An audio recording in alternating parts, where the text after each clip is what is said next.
Silicon Valley. Please welcome to the stage investor, political donor, and AI founder Reid Hoffman. He's talking with Cerebral Valley co-host Eric Newcomer. Silicon Valley. I wanted to start off, we've been so AI focused that I think for the first half we forgot, the president is meeting with Xi Jinping today in San Francisco. Besides this, is being taken over by politics and international relations. So I guess, have you talked to any of the people in town as someone who gets to connect with that sort of crowd? Well, so yesterday actually I met with President Biden, who obviously was not flying out here to meet with me. He was flying out here to meet with President Xi. But of the many things that I don't think Biden gets enough credit for is he's actually fairly intellectually curious. And so they did a whole bunch of very good work on the executive order. And he was like, okay, was it good? What do we need to do next? One of the things that I think they did that was very smart is they put the primary locus within commerce, because part of what Biden is thinking about is, how do we make sure that this is really good for American industry, jobs, your American worker, and so forth? And that was the kind of conversation he wanted to have. So he was flying out here to meet with President Xi, but it was like, oh, you live out there. I can talk to you about AI. Come by. And so, of course, getting through the security cordon at the Fairmont was a bit of work. What did you say about the executive order? Are you unabashedly supporter, middle ground? What's your mood on the executive order? I would call myself a 98% supporter. I think a lot of it's very good. I mean, the kind of notion of reporting and monitoring, being engaged in dialogue, revealing what's going on, that kind of thing is all, I think, part of good, smart, intelligent governance. I think red teaming is very good. I think getting red teaming by third parties is good. Starting this with voluntary commitments is a way of doing it, and then kind of gearing it up and using the Defense Production Act, I think, is all very smart as ways of being kind of effective governance. The only part that I probably disagree with, in part because I think a little bit of what Lina Khan's doing with the FTC is to say big technology is bad. I actually don't think that's the case, not necessarily, just because it's big. Part of having big industries and businesses is they set global platforms. They can do things from everything from American industry to American soft power and influence in the world.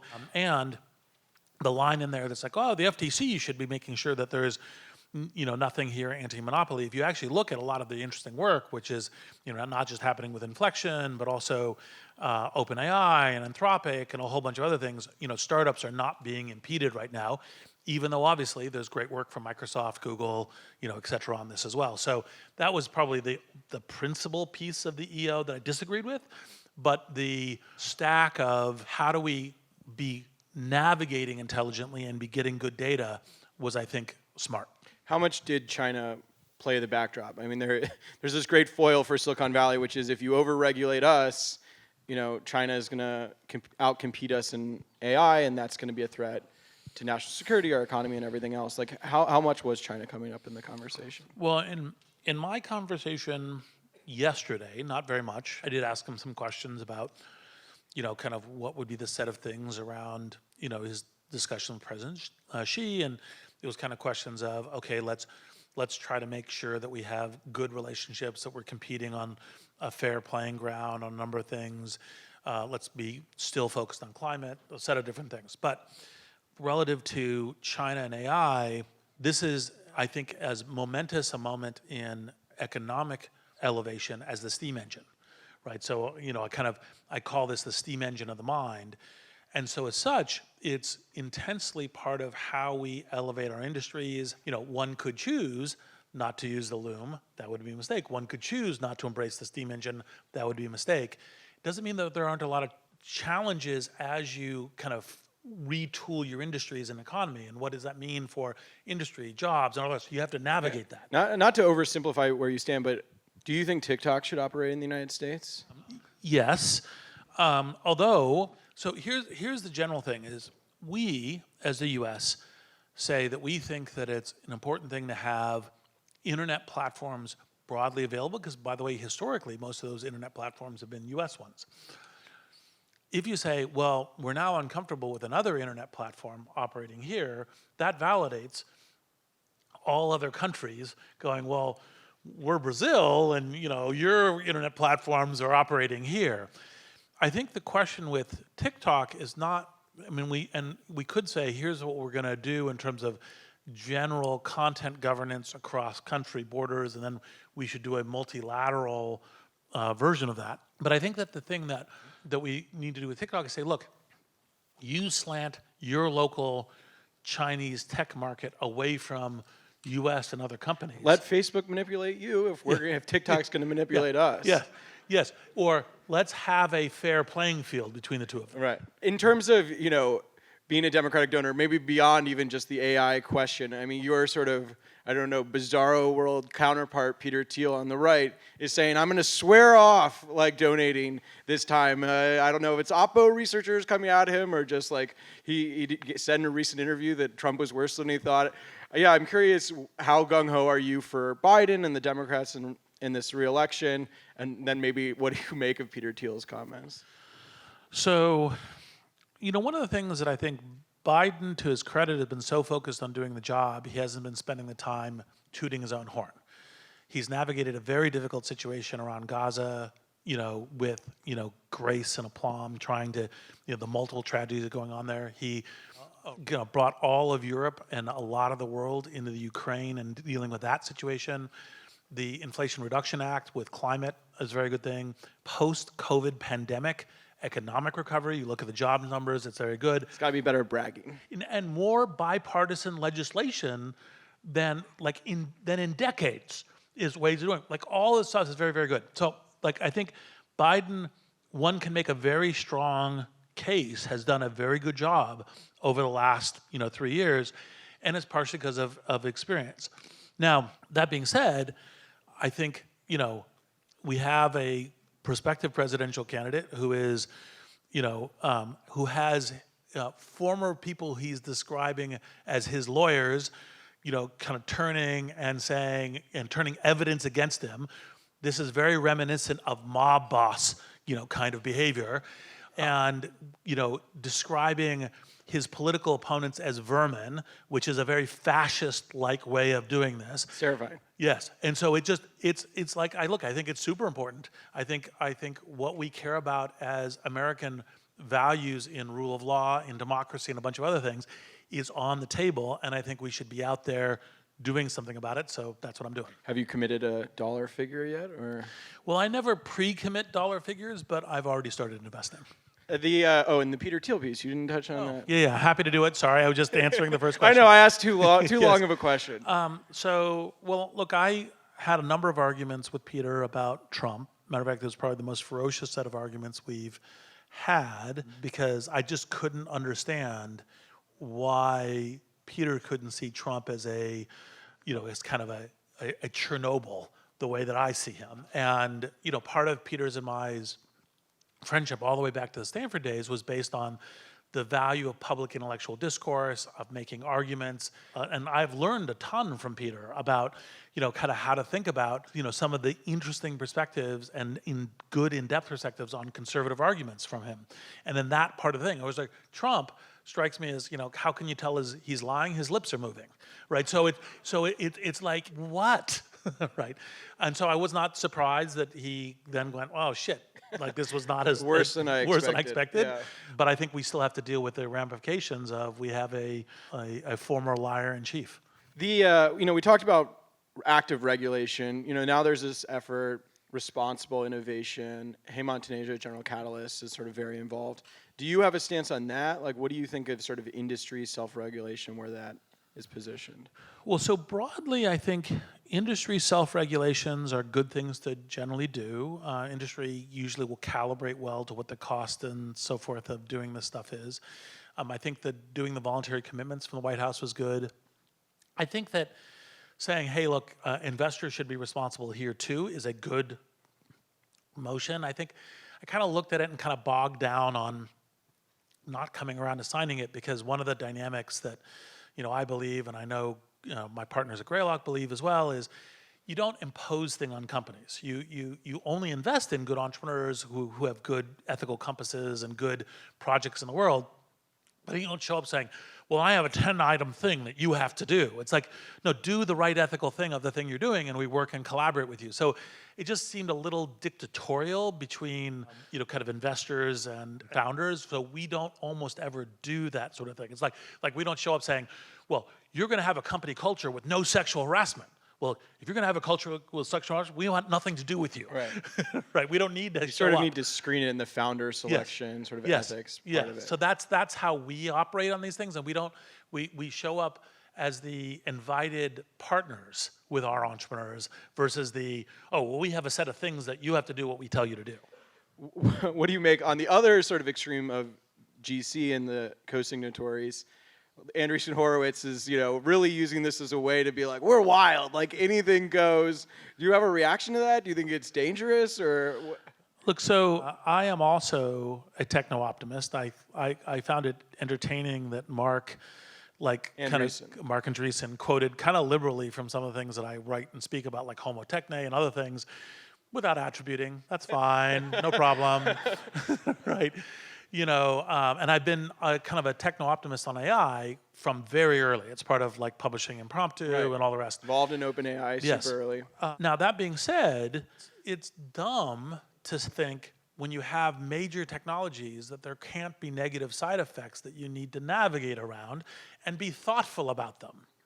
And so, for example, every project that I'm part of, OpenAI, Inflection, et cetera, does have a safety team that's focused on important topics like don't make it easier to make bombs, right? Like there's an easy one that everyone agrees with, and there's a stack of these things. They say, well, but then it's, it'll talk smack about Trump, but not about Biden. You're like, okay, I'm sure you can ultimately get them to crack jokes about both of them. I'm sure I could go to get light bulb jokes about both of them, as kind of ways of doing it.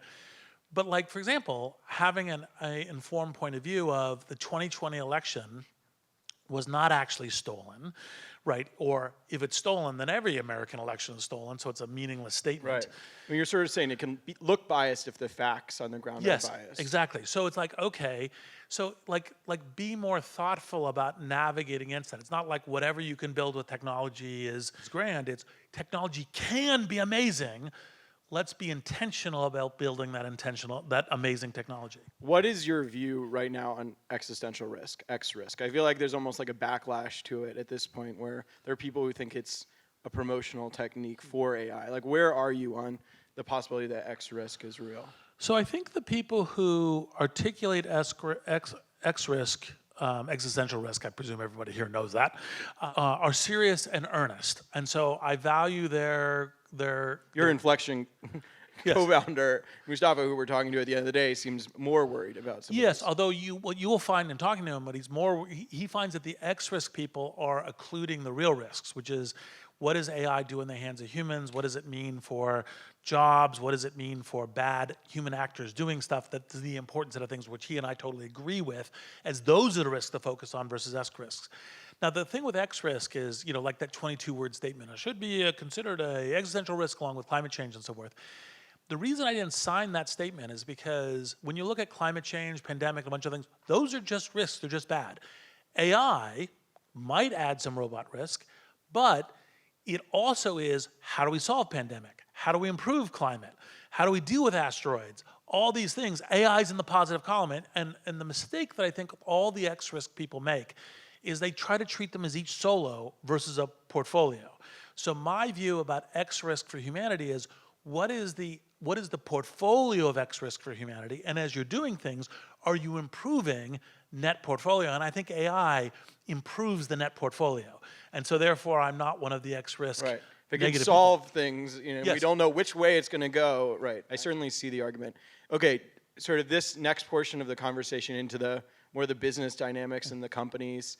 You were so involved with OpenAI early. You've stepped off the board. What is, and they just had Dev Day, and I think it's come up at this conference already. Like, there's a sense that, is that gonna like destroy every startup? Like, is it gonna hurt your investments? Like, what do you make of the power of OpenAI right now and where there's room to compete with them?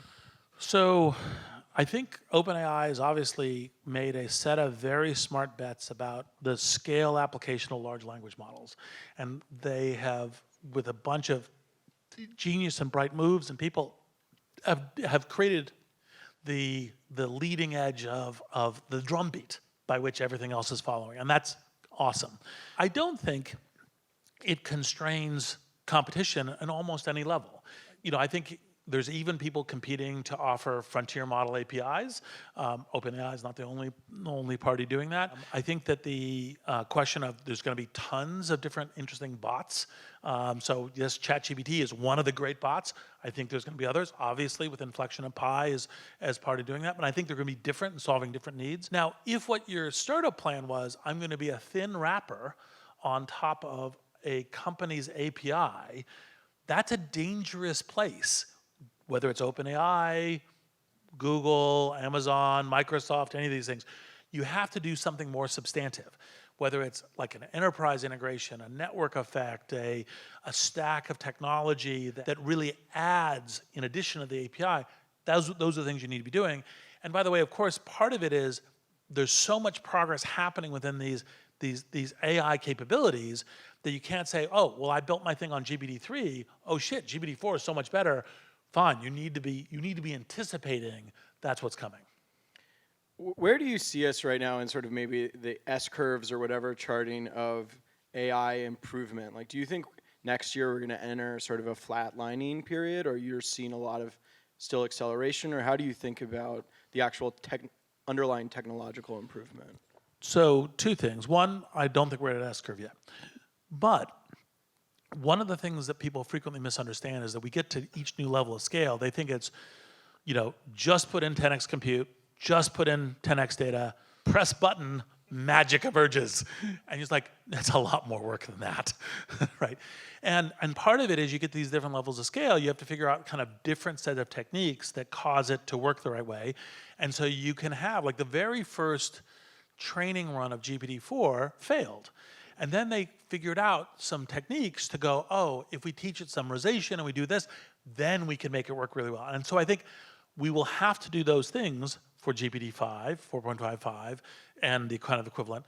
But I think they're there. I think that's capable to do that. Like, I think that we found it's not science risk. Maybe sometime in the next 5 or 10 years, I think those things will happen. And so I think we will certainly see similar between 3 and 4, between 4 and 5. Next year, or? I don't know about next year. That would be huge Yeah. to me, right? 3 Yeah. to 4, 4 to 5 would be, if those are equal. But even 4.5 next year will be significant. Wow. Have you started to see any of that, or? I haven't yet, but I anticipate from the buzz that all of the It's a very leaky industry. Yes, exactly. Yeah. I'm anticipating. Do you see?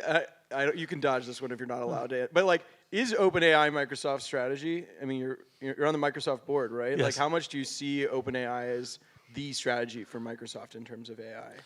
Well, it's certainly one of the major strategies, and obviously Microsoft has a number of different business lines that OpenAI is not really in, that it's also doing these things in. But I think the partnership between OpenAI and Microsoft is going to be one of the epic partnerships that business school classes will be taught on for decades, just like Windows Intel from back in the day. It's a similar like massive kind of alignment that's going to create all kinds of things.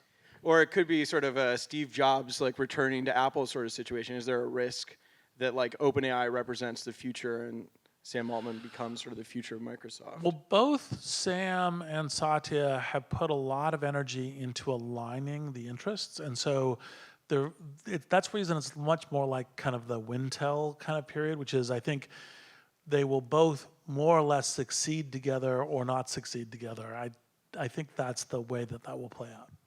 How do you think about your time? You're stepping back some. I think they will succeed together, just to be clear. I didn't mean to express hesitancy. I just think it was well aligned. No. Actually, now you're making me go back. I'm gonna have a note on stage. They ended up getting the first round. Do you feel any regret that you didn't get the sort of venture investment in OpenAI instead of personal? So I actually was the lead financier personally out of my foundation. Right. I did talk to. So that has a lot of equity still. Okay. Yeah, I, so I'm technically first money in. All right. So that. we'll give you your credit Yes, here. that's Yeah, fine. okay. That's fine. Whatever.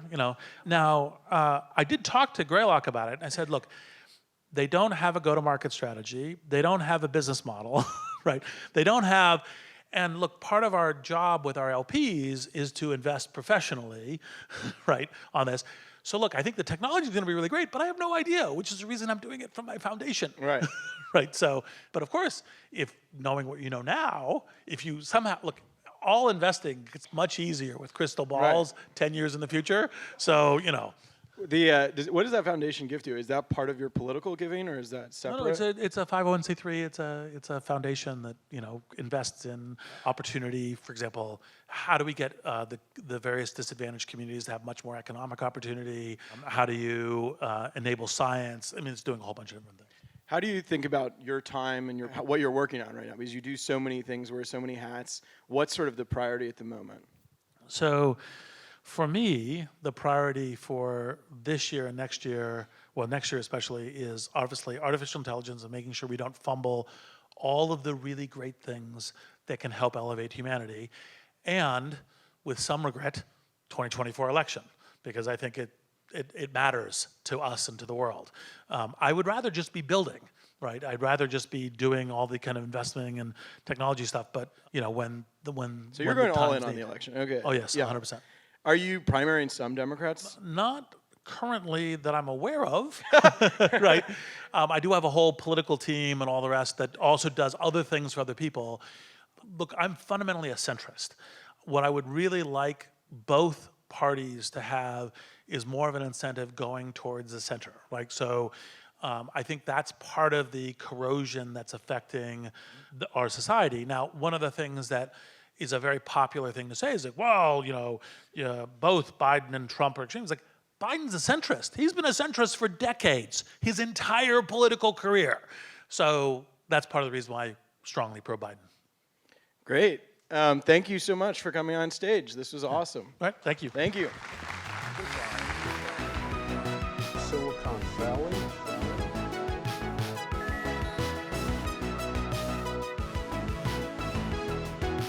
Goodbye.